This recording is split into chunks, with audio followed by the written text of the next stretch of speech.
good morning.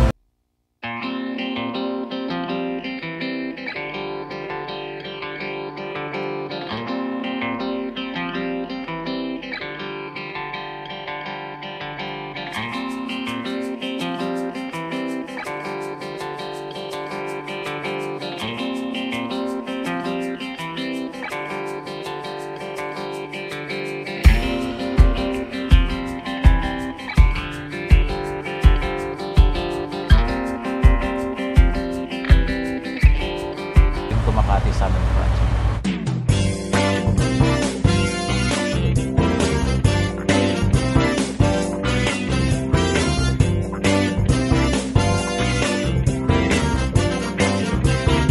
Sandata ng bayan, hawak mo kakampi natin sa Kongreso. Maaasahan ng serbisyo, tuloy-tuloy lang natin ito.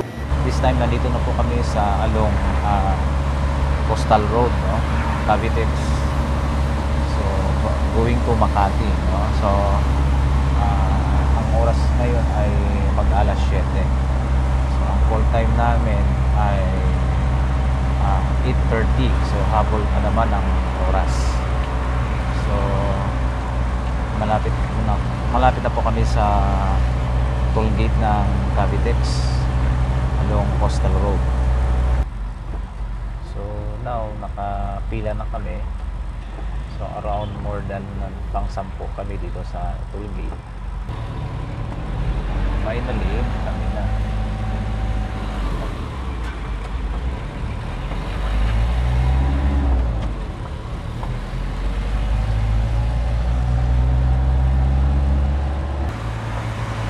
So ngayon we're going to Skyway.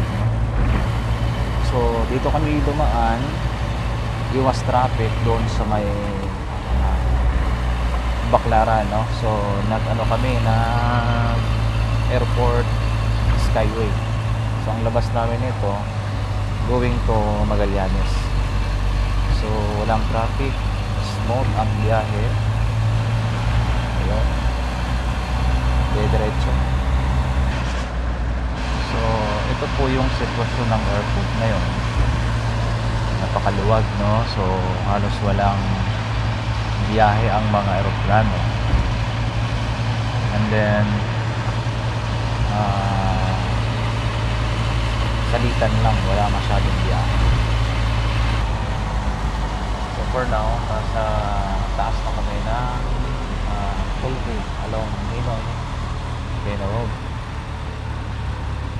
Ninoy International Airport.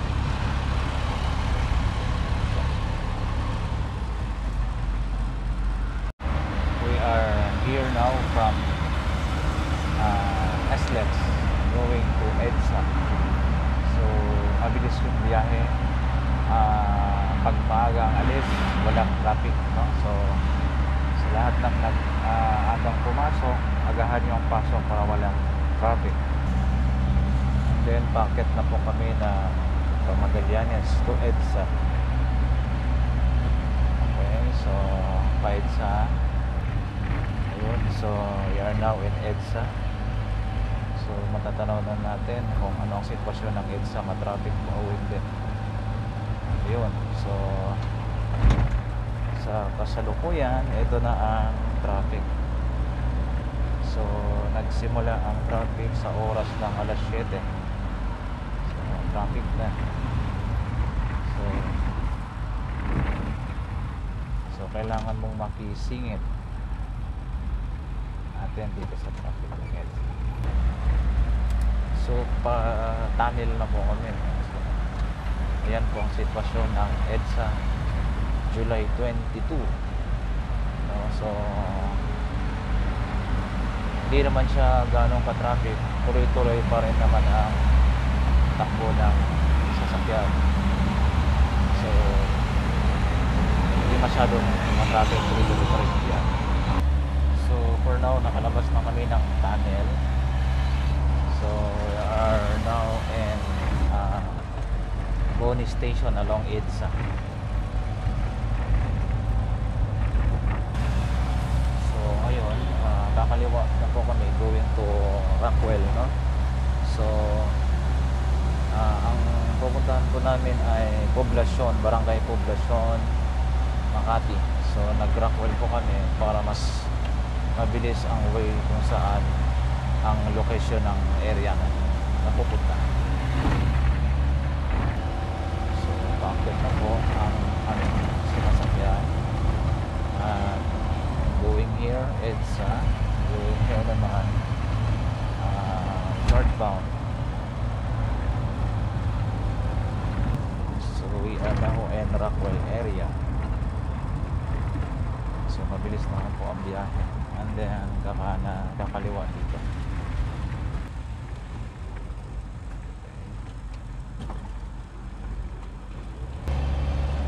Finally, malapit na kami sa destination namin.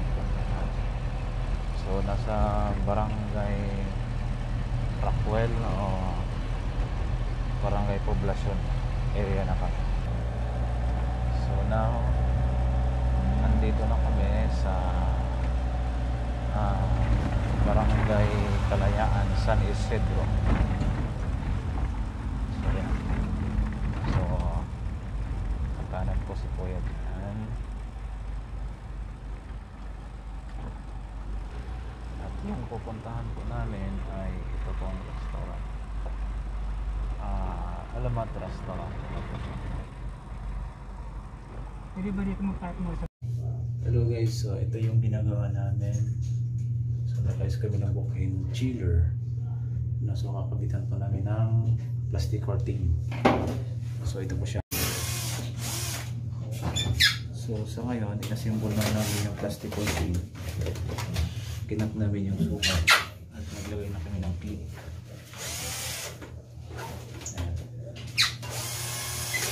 So yan, kontrola namin, lagay ng clip.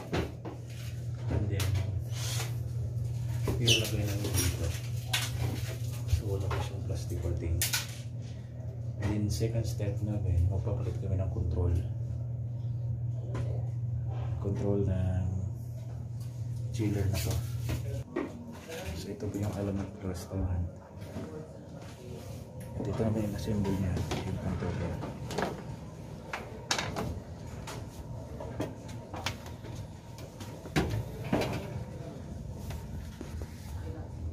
Yung dito, ito yung papalitan namin.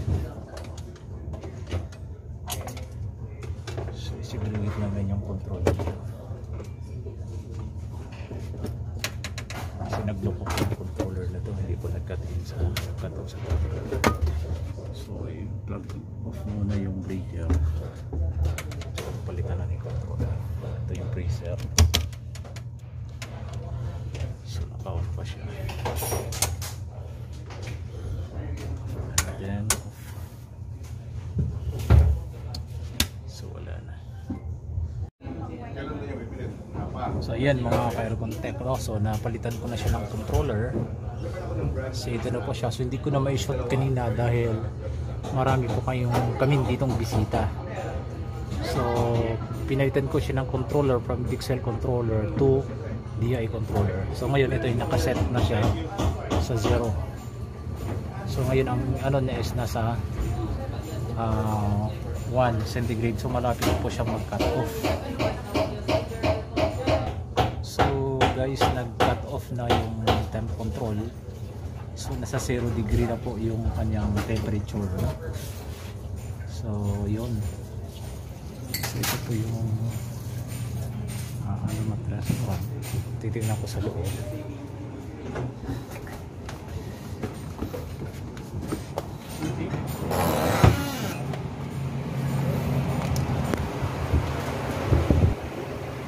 Guys, napakalan niyo.